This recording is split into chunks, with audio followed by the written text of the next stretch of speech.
সুপ্রভাত বন্ধুরা, আশা করি আপনারা সকলেই ভালো আছেন, সুস্থ আছেন। আজ বছরকার শেষ দিন, তাই একবার ফিরে দেখার পালা।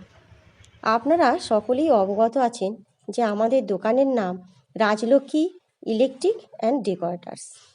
অরূপ সকালবেলা দোকানে ঝাঁটপাট দিয়ে ধূপ দিয়ে বসলো, আর সকাল সকাল দুই মেনি এলো, কিন্তু তারা দেখেই অরূপকে দেখেই পালিয়ে গেল।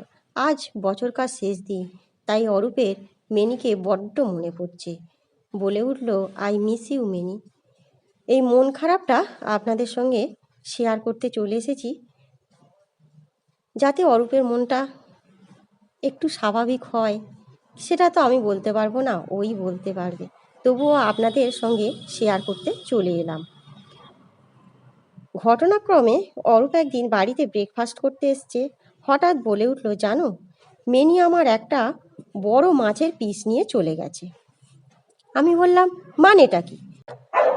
মেনি তোমার মাছ নিয়ে চলে গেল অমনি অমনি? আসলে আমি ভেবেছিলাম যে মেনি একটা ডেকোরেটরওয়ালা, সে মাছ নিয়ে চলে গেছে। তারপর ও বলল, না না, লোক নয়, মেনি হলো একটি বিড়াল, আমি ওর নাম দিয়েছি মেনি, আমার দোকানে সে রোজই আসে। তারপর ঘটনাটা বলতে শুরু করে। রোজ সকালে অরূপ যেমন ধূপ দেয় তেমনই ধূপ দিয়ে পুজো সেরে বসে আছে। হঠাৎ এক বিড়ালের আবির্ভাব। সে বলল, এই মেনি, তুই কোথা থেকে এলি? মেনি তার উত্তর দিল, ওর পায়ের কাছে বসে প্যান্টটা ধরে আঁচড়াতে থাকলো। ভাবলো ওর খিদে পেয়েছে, তাই লেবারদের দিয়ে চা আনার সাথে সাথে এক প্যাকেট বিস্কুটও আনালো। ঘরে এসে বললে, আমি তখন বলি যে, দূর বাপু, ওসব বিড়াল টিড়াল আমার পছন্দ নয়, আমার সব ভালো লাগে, বিড়াল ভালো লাগে না। ওসব বিড়াল টিড়ালকে পাত্তা দেবে না, কামড়ে নিলে তখন কি হবে? কিন্তু ও বলল, পা ধরে ও এমন করে না যে না থেকে পারা যায় না।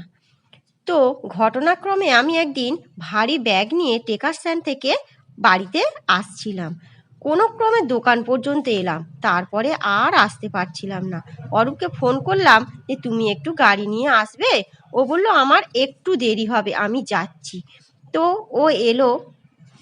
হঠাৎ করে আমি বসে আছি, দেখি একটা মিউ মিউ শব্দ করতে করতে আমার সামনে আসলো, আর মিটি মিটি চোখে তাকিয়ে রইল। দেখে খুব মায়া হলো। মনে হলো ওর ভেতরকার খিদের কষ্ট আর আমাকে সেটা জানান দেয়া, এই দুটো মিলেমিশে একাকার হয়ে যাচ্ছিল। তখনই অরূপ চলে এলো আর আমাকে গাড়িতে করে নিয়ে বাড়িতে দিতে এলো। গাড়ি থেকে নেমে আমি বললাম, তুমি একটু দাঁড়াও। বলল, কেন? আমি বললাম, আরে একটু দাঁড়াও না বাপু। বলে বিস্কুটের ডিবে থেকে গোটা দশেক বিস্কুট এনে ওকে দিলাম। বললাম, মেনিকে দিও, ওর খুব খিদে পেয়েছে। অরূপ মুচকি হেসে বিস্কুট নিয়ে চলে গেল। এরপর থেকে যথারীতি লেবারদের চা আনার সাথে সাথে রোজ এক প্যাকেট করে অরূপ বিস্কুট আনতো, আর আমিও 2 প্যাকেট বিস্কুট আনলে 1 প্যাকেট বিস্কুট ওকে দিয়ে দিতাম। ওর বিস্কুট খেতে খুব ভালোবাসে। আপনারা কি জানেন ও কতগুলো করে বিস্কুট খেতে পারত? প্রায় 15 থেকে 20টা।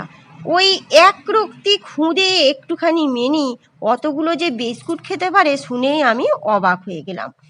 তো হঠাৎই একদিন মেনিকে খুঁজে পাওয়া যাচ্ছে না। অরূপ রাতে এসে বলল, সকাল থেকেই আমার দোকান থেকে মেনিকে দেখতে পাচ্ছি না। সবাই মিলে পাড়ার যত দোকানে ছিল ওখানটাতে সব জায়গায় খোঁজাখুঁজি করলো, কিন্তু মেনিকে আর পাওয়া গেল না। আসলে সবাই মেনির প্রেমে পড়ে গিয়েছিল। ছোট্ট একটা মেনি, 1 হাতেরও কম লম্বা এবং রোগা, কয়েকটা বাচ্চাও দিয়েছিল জানেন।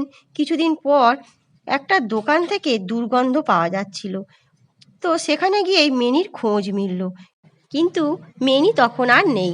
এটা আপনাদের কাছে গল্প হলেও এটি একটি সত্যকার ঘটনা। মেনির আত্মার শান্তি কামনা করি। মেনি যেখানেই থাকুক ভালো থাকুক। মেনি, তোমার অপেক্ষায় রইলাম। I miss you, I miss you, I miss you. এই রকম মেনি আর জীবনে পাবো কি না জানি না। একটা রাস্তার বিড়াল কি করে যে মেনি হয়ে কিছুদিনের জন্য আমাদের মধ্যে হঠাৎ এসে হঠাৎ চলে গেল। কেননা তার স্বভাবসিদ্ধ ভঙ্গিতে সে সকলের মন জয় করে নিয়েছিল, সকলের মন ভরিয়ে দিয়েছিল। মেনি, আমরা তোমার অপেক্ষায় রইলাম। আজ 31শে ডিসেম্বর, বছর শেষ 2024।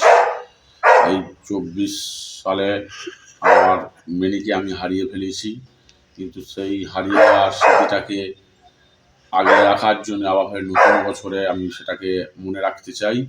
হ্যাঁ, এই বলে আমার চ্যানেলটাকে আপনারা সাবস্ক্রাইব করবেন।